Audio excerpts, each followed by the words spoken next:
Bom, pessoal, vamos dar continuidade ao nosso estudo acerca das limitações constitucionais ao poder de tributar, falando agora sobre as imunidades tributárias. A Constituição Federal, ela traz a chamada competência tributária, que nós iremos estudar adiante, depois de imunidades, certo? O que é isso? A Constituição, ela diz a quem compete a instituição, a majoração, a redução, a extinção de um tributo. Então, quem tem a competência tributária é aquela pessoa, aquele ente federativo, União, Estado, Distrito Federal ou municípios, né? São eles quem instituem os tributos. E quais são os tributos que cada um deles pode instituir? Quem nos diz é a Constituição. Então, a Constituição, ela traz a regra da chamada competência tributária. Ela diz, União, você pode instituir esse imposto. Pronto, esse daqui é da sua alçada. Estados, Distrito Federal, municípios, esses aqui são da alçada de vocês. Tá? Então, ela traz a Constituição a competência tributária. Ela diz quais os tributos que podem ser criados por cada ente federativo e ela também traz as imunidades tributárias. Elas vão dizer em quais situações, quais entes, quais pessoas jurídicas vão ser imunes à cobrança de tributos. Por mais que a União, por exemplo, por mais que o município, por exemplo, tenha a competência tributária para instituir o IPTU, existem algumas pessoas que não vão pagar o IPTU porque entram na categoria de pessoas imunes. Essa imunidade ela é prevista também na Constituição. Então, são dispensados constitucionalmente da obrigação de pagar o tributo, mesmo que, em tese, tenha praticado o fato gerador, seja, por exemplo, o proprietário de um imóvel predial ou territorial, urbano, né? Por exemplo, é um imóvel da prefeitura de uma determinada cidade. Sobre esse imóvel não poderá ser cobrado o IPTU. Por quê? Porque existe aí uma situação de imunidade tributária, ok? Então, um conceito que eu trouxe aqui para vocês seria uma norma constitucional de exoneração tributária que, justificada no conjunto de caros valores proclamados na Carta Magna, inibe negativamente a atribuição de competência impositiva e credita ao beneficiário o direito público subjetivo de não incomodação perante o ente tributante. Cada uma dessas partes que eu grifei nesse conceito, eu destaquei aqui para comentar cada uma delas. Como assim norma com sede constitucional? Obviamente, com sede constitucional significa que está prevista na Constituição. É uma norma de exoneração tributária, ou seja, está dispensado do dever de pagar o tributo. Não tem que pagar tributo, né? Aquele tributo específico. Né?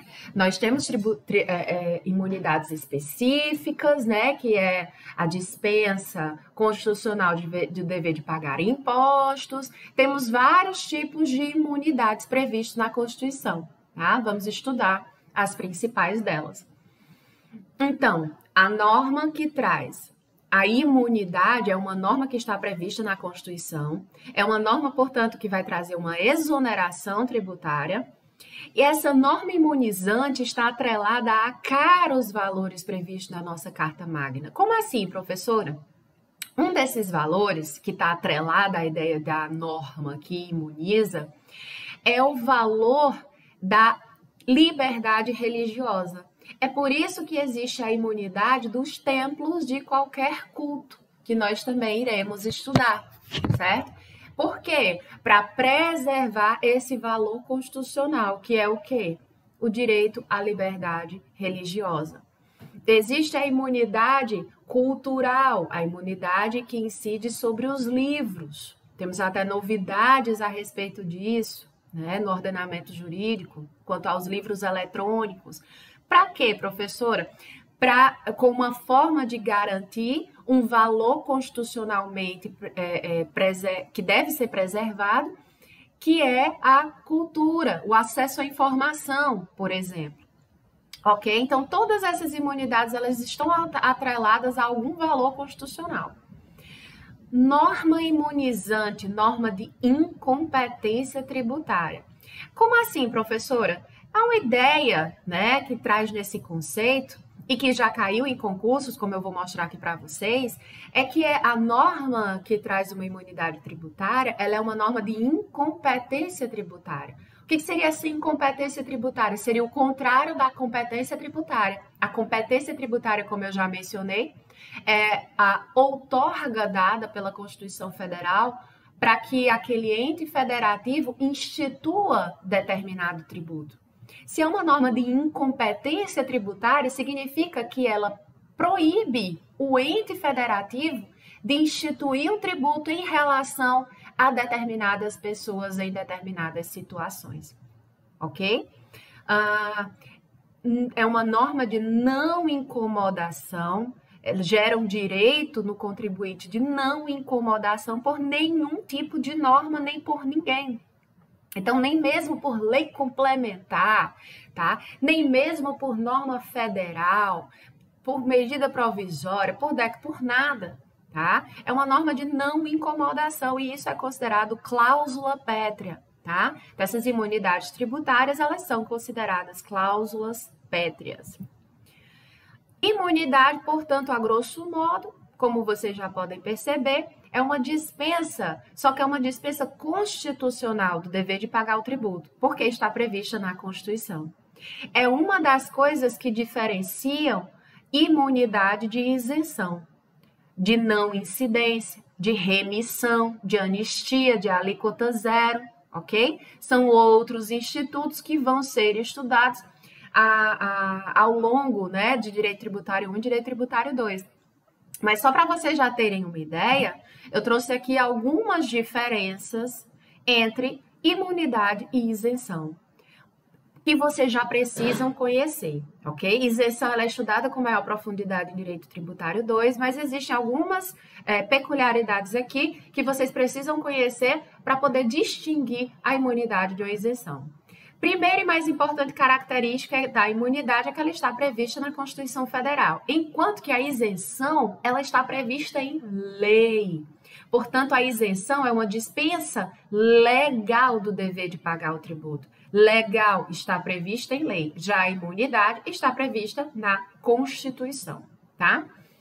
A imunidade é cláusula pétrea, como eu já mencionei, portanto, ela é irrevogável, ela não pode ser abolida do nosso ordenamento jurídico, ela só pode ser modificada para que seja ampliado o seu alcance, né? E as isenções, em regra, elas podem ser revogadas a qualquer momento, com exceção das chamadas isenções onerosas, que vão ser estudadas em Direito Tributário 2. Tá? Outra diferença é que as imunidades elas podem ser interpretadas por qualquer método de interpretação. Método gramatical, histórico, teleológico, extensivo, etc. Enquanto que as isenções, elas só podem ser interpretadas pelo método literal, pela literalidade do que está na lei. Ok? Não estou dizendo que elas podem ser interpretadas por um método restritivo. Coloquei até um exemplo para vocês, mas que eu vou deixar para nós aprofundarmos mais. Vou trazer esse mesmo esquema aqui, essa mesma tabelinha para vocês em Direito Tributário 2. Aliás, já está em videoaulas aqui que eu tenho sobre crédito tributário, ok? Exemplos de falsas isenções na Constituição Federal, segundo o STF e o STJ. Por que são falsas isenções, professora? Porque o legislador, deixa eu pegar a canetinha aqui, perdão, o Constituinte utilizou erroneamente a expressão isenta. Por exemplo, no 195, parágrafo 7º da Constituição. ele diz que são isentas de contribuição para a Seguridade Social as entidades beneficentes de assistência social que atendam às exigências estabelecidas em lei.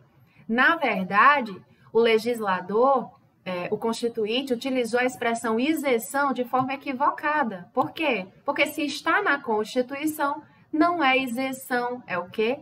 Imunidade. Então, o correto aqui é você entender isso, STF e STJ entendem como exemplos de falsas isenções, porque na verdade não são isenções, o correto é que você entenda como imunidades. Portanto, na verdade, são imunes de contribuições sociais para a Seguridade Social as entidades beneficentes de assistência social que atendam às exigências estabelecidas em lei, ok? Então, aqui é um exemplo, vamos estudar ainda com maiores detalhes nas próximas aulas. Quais são essas entidades beneficentes da assistência social, quais são essas exigências, esses requisitos estabelecidos em lei, mas de antemão você já tem o conhecimento de que aqui, na verdade, não é uma isenção, é uma imunidade. Da mesma forma aqui, no 184, parágrafo 5º, onde o Constituinte utilizou a palavra isentas, quando, na verdade, por estar na Constituição, são normas que trazem imunidades. Portanto, aqui o correto seria dizer que são imunes de impostos federais, estaduais e municipais às operações de transferências de imóveis desapropriados para fins de reforma agrária. Então, quando um imóvel é desapropriado para fins de reforma agrária, não deve ser cobrado nenhum imposto. Por exemplo, o ITBI, né? Não deve ser pago porque eles são imunes. Não deve ser cobrado, na verdade, nenhum imposto, nem federal, nem estadual, nem municipal, essa operação de transferência de um imóvel, se for um imóvel que foi desapropriado para fins de reforma agrária. São imunes. O que mais? Questões aqui de concurso para vocês terem uma ideia, né? Como essa parte inicial já é importante. Olha só. Sobre isenção, imunidade e remissão, é correto afirmar que somente a imunidade define a incompetência tributária. Isso é correto. A imunidade é a norma que define uma incompetência tributária, como nós já falamos, né? Então, a isenção, ela não traz uma incompetência, nem a remissão. Trazem dispensas ao dever de pagar o tributo, no caso da isenção, e a remissão é o perdão, tá? Também é estudado em Tributário 2. Incompetência tributária é trazida por normas que trazem imunidade tributária. Outra questão, as imunidades tributárias são formas constitucionais impeditivas da outorga de competência tributária em relação a determinadas situações. Perfeito, correto, né? Essas normas que trazem imunidades, elas são normas constitucionais, né? Só pode estar previstas na Constituição, e elas impedem essa outorga que eu já disse que a Constituição traz para os entes federativos, trazendo a competência tributária de cada um. Ela impede que eles exerçam, né, essa competência tributária em determinadas situações. O que mais? Considerando-se que a Constituição Federal refere-se a isenções e a não incidência, quando trata de imunidades, a doutrina brasileira pondera que tais expressões são sinônimas, abarcando o mesmo fenômeno tributário. Não são sinônimas, isso aqui é falso. Já mostrei para vocês, né, que existem diferenças, ok?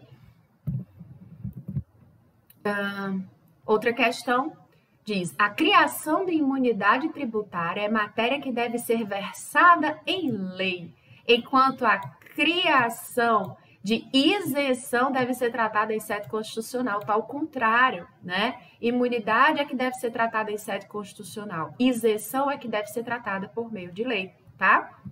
Então é isso, pessoal, já iniciamos, portanto, não esqueçam, da leitura indicada na aula anterior.